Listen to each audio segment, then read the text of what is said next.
Thank you. John, thank you very much. I thought for a minute you were going to say I was your favorite rabbi, but I appreciate you giving me a chance to come. I too want to thank Mr. Saban for his vision and for sponsoring this forum. I am honored to be with you. Madam Secretary, thank you for joining us. Justice Breyer, I am pleased to see you yet again. I thank Ambassador Indyk. Minister Mofaz, it's good to see you, sir. And I appreciate you being here for this forum. I want to thank the members of Congress who have joined us, members of the Diplomatic Corps, and of course the distinguished guests. The Saban Forum is one of the world's premier venues for discussion on the Middle East. I thank you for the debates you provoke and the differences you have made. And I'm honored to be with you. Over the past 8 years, I have had the privilege to see the Middle East up close. I have stood on the shores of the Sea of Galilee, and I have hiked the cliffs of Masada.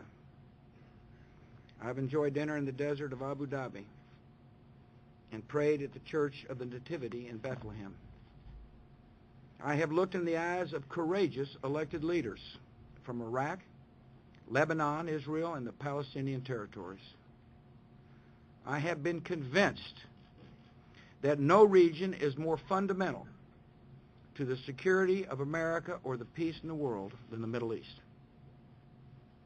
This evening I'll share some thoughts on our policies in the region these past 8 years and our vision for the future. A Middle East where our friends are strengthened and the extremists are discredited, where economies are open and prosperity is widespread, and where all people enjoy the life of liberty that is the universal gift of an almighty God. From our earliest days as a nation, the Middle East has played a central role in American foreign policy. One of America's first military engagements as an independent nation was with the Barbary Pirates. One of our first consulates was in Tangiers. Some of the most fateful choices made by American presidents have involved the Middle East, including President Truman's decision to recognize Israel 60 years ago this past May.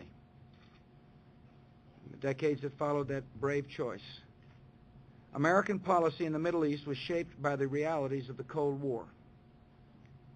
Together with strong allies in the Middle East, we faced down and defeated the threat of communism to the region. The collapse of the Soviet Union, the primary threat to America in the region became violent religious extremism. Through painful experience, it became clear that the old approach of promoting stability is unsuited to this new danger, and that the pursuit of security at the expense of liberty would leave us with neither one.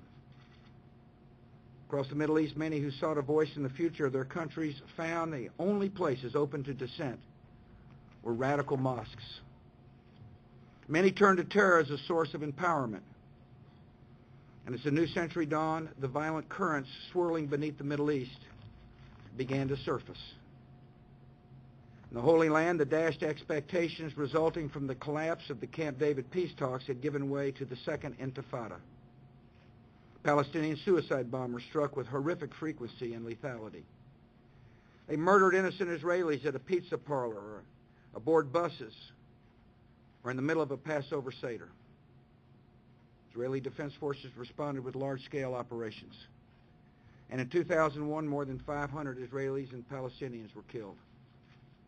Politically, the Palestinian Authority was led by a terrorist who stole from his people and walked away from peace. In Israel, Ariel Sharon was elected to fight terror and pursue a greater Israel policy that allowed for no territorial concessions. Neither side could envision a return to negotiations or the realistic possibility of a two-state solution. Elsewhere in the Middle East, Saddam Hussein had begun his third decade as the dictator of Iraq, a reign that included invading two neighbors, developing and using weapons of mass destruction, attempting to exterminate Marsh Arabs and many Kurds, paying the families of suicide bombers, systematically violating UN resolutions, and firing routinely at British and U.S. aircraft patrolling a no-fly zone. Syria continued its occupation of Lebanon with some 30,000 troops on Lebanese soil. Libya sponsored terror and pursued weapons of mass destruction. And in Iran, the prospect of reform was fading. The regime's sponsorship of terror continued, and its pursuit of nuclear weapons was largely unchecked. Throughout the region, suffering and stagnation were rampant. The Arab Human Development Report revealed a bleak picture of high unemployment, poor education, high mortality rates for mothers, and almost no investment in technology. Above all, the Middle East suffered a deep deficit in freedom. Most people had no choice and no voice in choosing their leaders. Women enjoyed few rights, and there was little conversation about democratic change.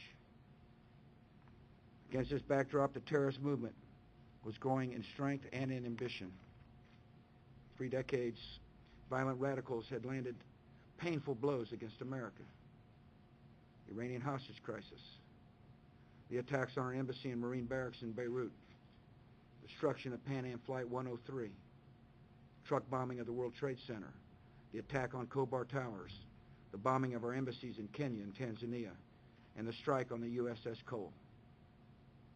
And then came September the 11th, 2001, when 19 men from the Middle East carried out the worst attack on the United States since the strike on Pearl Harbor 67 years ago this weekend. In the space of a single morning, 9/11 etched a sharp dividing line in our history. We realized that we're in a struggle with fanatics pledged to our destruction. We saw that conditions of repression and despair on the other side of the world could bring suffering and death to our own streets. With these new realities in mind, America reshaped our approach to the Middle East. We made clear that we will defend our friends, our interests, and our people against any hostile attempt to dominate the Middle East, whether by terror, blackmail, or the pursuit of weapons of mass destruction. We have carried out this new strategy by following 3 overriding principles. First, we took the offense against the terrorists overseas. We are waging a relentless campaign to break up extremist networks and deny them safe havens. As part of that offensive, we pledge to strengthen our partnership with every nation that joins in the fight against terror. We deepened our security cooperation with allies like Jordan and Egypt, and with our friends in the Gulf. Saudi Arabia, long a breeding ground for radicalism, has become a determined partner in the fight against terror, killing or capturing hundreds of al-Qaeda operatives in the kingdom. We dramatically expanded counterterrorism ties with partners in North Africa, and we left no doubt that America would stand by our closest ally in the Middle East, the State of Israel.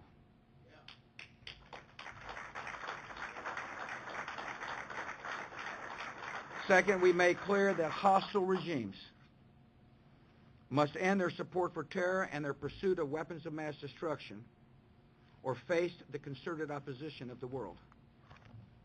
This was the approach we took in Iraq. It is true, as I've said many times, that Saddam Hussein was not connected to the 9/11 attacks. But the decision to remove Saddam from power cannot be viewed in isolation from 9/11. In a world where terrorists armed with box cutters had just killed nearly 3,000 of our people, America had to decide whether we could tolerate a sworn enemy that acted belligerently, that supported terror, and that intelligence agencies around the world believed had weapons of mass destruction.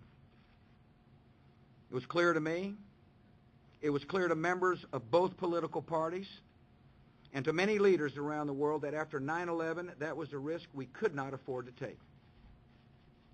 So we went back to the United Nations Security Council, which unanimously passed Resolution 1441, calling on Saddam Hussein to disclose, disarm, or face serious consequences. With this resolution, we offered Saddam Hussein a final chance to comply with the demands of the world. And when he refused to resolve the issue peacefully, we acted with a coalition of nations to protect our people and liberated 25 million Iraqis. When Saddam's regime fell, we refused to take the easy option and install a friendly strongman in his place.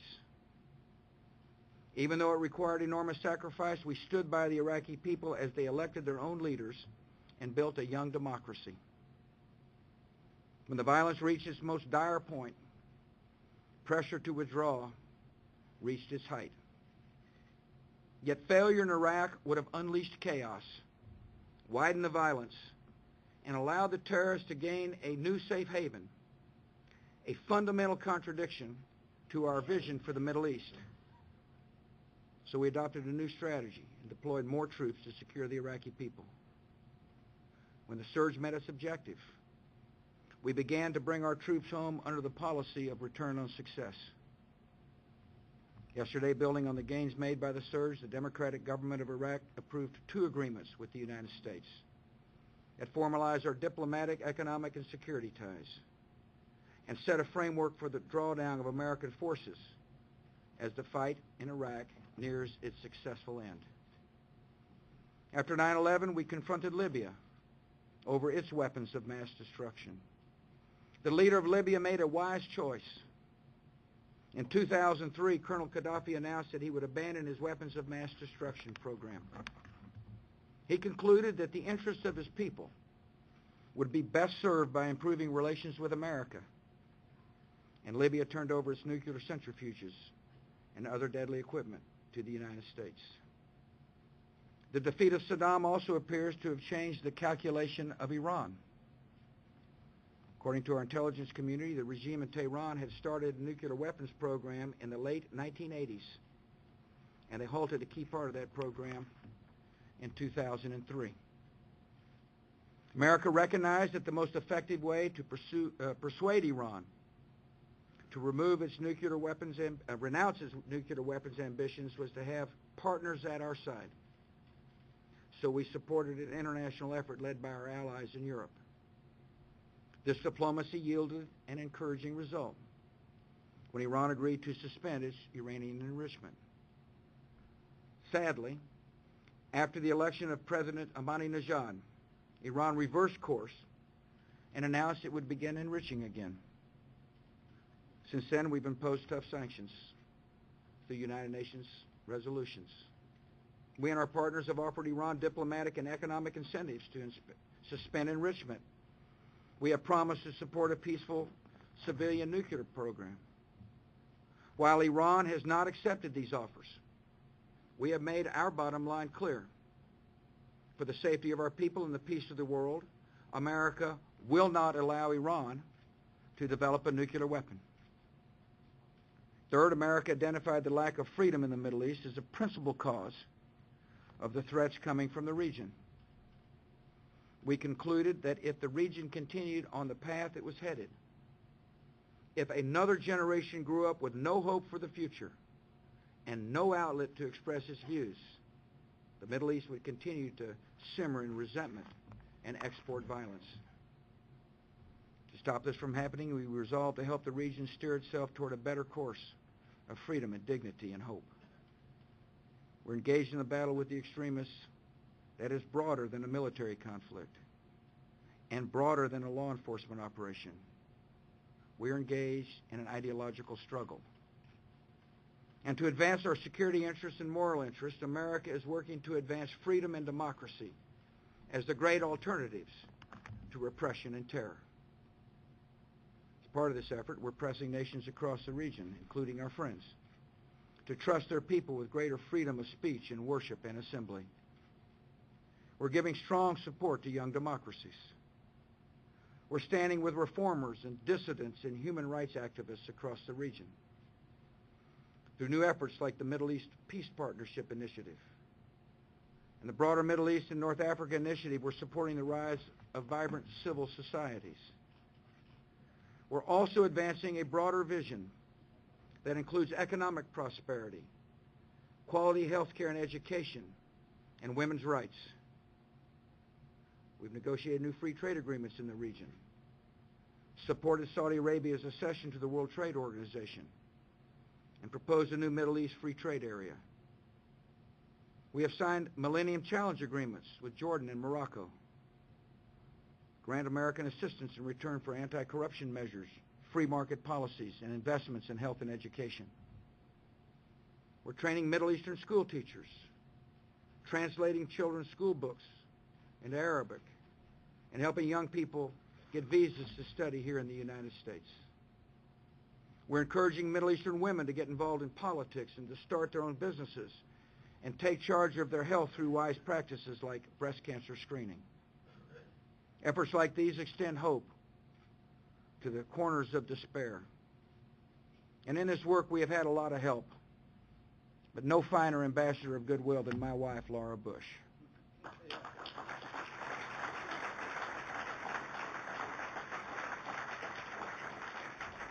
Finally, to advance all the principles I've outlined, supporting our friends and pressuring our adversaries and extending freedom, America has launched a sustained initiative to help bring peace to the Holy Land.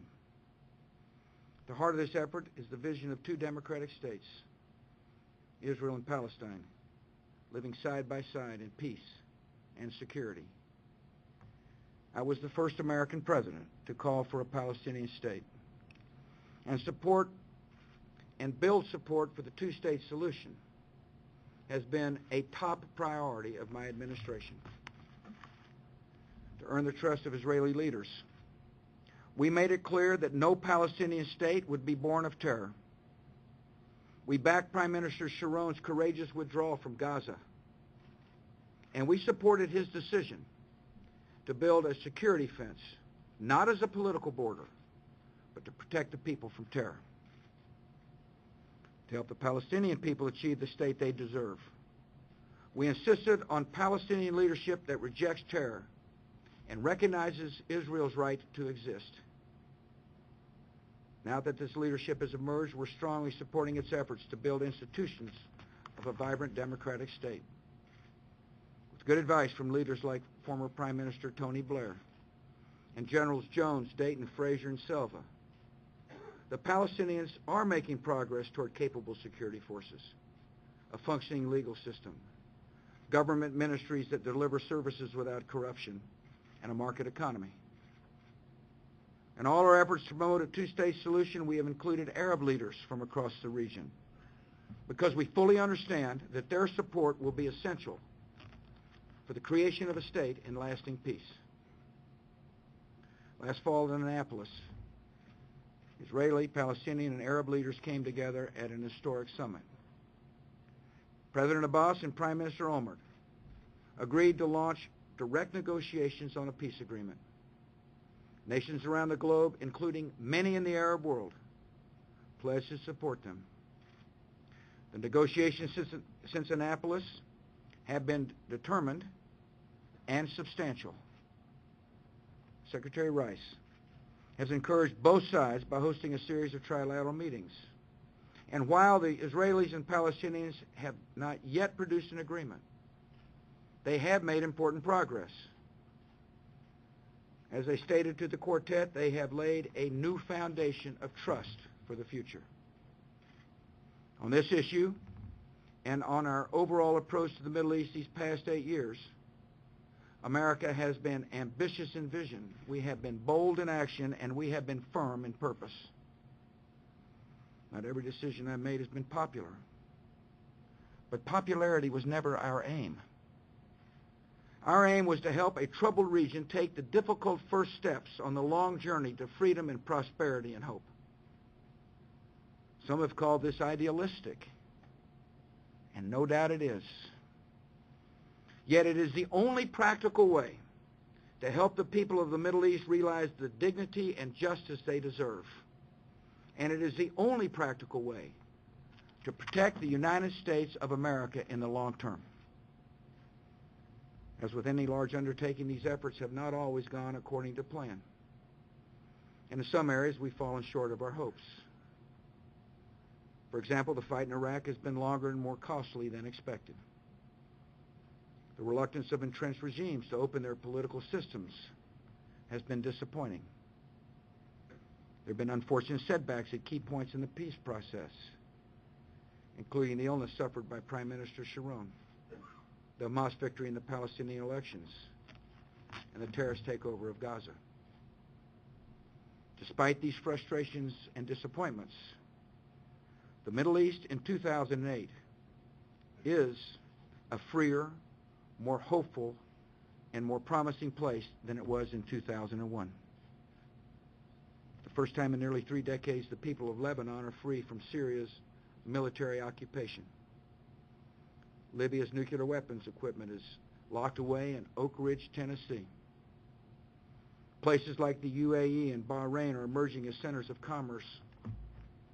The regime in Iran is facing greater pressure from the international community than ever before. Terrorist organizations like Al-Qaeda have failed decisively in their attempts to take over nations. They're increasingly facing ideological rejection in the Arab world. Iraq has gone from an enemy of America to a friend of America, from sponsoring terror to fighting terror, and from a brutal dictatorship to a multi-religious, multi-ethnic constitutional democracy. Instead of the Iraq we would see if Saddam Hussein were in power, an aggressive regime vastly enriched by oil, defying the United Nations, bullying its Arab neighbors, threatening Israel, and pursuing a nuclear arms race with Iran. We see an Iraq emerging peacefully with its neighbors, welcoming Arab ambassadors back to Baghdad, and showing the Middle East a powerful example of a moderate, prosperous, free nation. The most vexing problem in the region, the Israeli-Palestinian conflict, there is now greater international consensus than at any point in modern memory. Israelis, Palestinians, and Arabs recognize the creation of a peaceful, democratic Palestinian state is in their interests. And through the Annapolis process, they've started down a path that will end with 2 states living side by side in peace. In fits and starts, political and economic reforms are advancing across the Middle East. Women have run for office in several nations and been named to important government positions in Bahrain and Oman and Qatar, the UAE and Yemen. Trade and foreign investment have expanded. Several nations have opened up private universities, and internet use has risen sharply. Across the region, conversations about freedom and reform are growing louder. Expectations about government responsiveness are rising, and people are defying the condescending view that the culture of the Middle East is unfit for freedom. There are still serious challenges facing the Middle East. Iran and Syria continue to sponsor terror. Iran's uranium enrichment remains a major threat to peace. Many in the region still live under oppression. Yet the changes of the past 8 years herald the beginning of something historic and new. At long last, the Middle East is closing a chapter of darkness and fear and opening a new one written in the language of possibility and hope. For the first time in generations, the region represents something more than a set of problems to be solved or the site of energy resources to be developed. A free and peaceful Middle East will represent a source of promise and home of opportunity and a vital contributor to the prosperity of the world. Those who ask what this future will look like need only look around. We see the new story of the Middle East and Iraqis waving ink-stained fingers, with Lebanese taking the streets in the Cedar Revolution. We see it in women taking their seats in elected parliaments and bloggers telling the world their dreams. We see it in the skyscrapers rising above Abu Dhabi and living and thriving Middle Eastern businesses that are now connected to the global economy. We see it in a Saudi king sponsoring an interfaith dialogue, Palestinian reformers fighting corruption and terror, and Israelis who love their ancient land but want to live in peace. These are striking images and they do point the way to a brighter future. I believe the day will come when the map of the Middle East shows a peaceful, secure Israel beside a peaceful and democratic Palestine. I believe the day will come when people from Cairo and Riyadh to Baghdad and Beirut to Damascus and Tehran live in free and independent societies, bound together by the ties of diplomacy and tourism and trade. The day will come when Al-Qaeda and Hezbollah and Hamas are marginalized and then wither away as Muslims across the region realize the emptiness of the terrorist vision and the injustice of their cause. Earlier this year, I laid out this vision in my address to the Israeli Knesset, and then in my address to the World Economic Forum in Egypt. It was not a Jewish vision, or an Arab vision, or an American vision. It is a universal vision. It unites all who yearn for freedom and peace in the Middle East. And if we lead, and if we persevere, and if we keep faith in our ideals, that vision will become a reality someday. Thanks for letting me come, and God bless.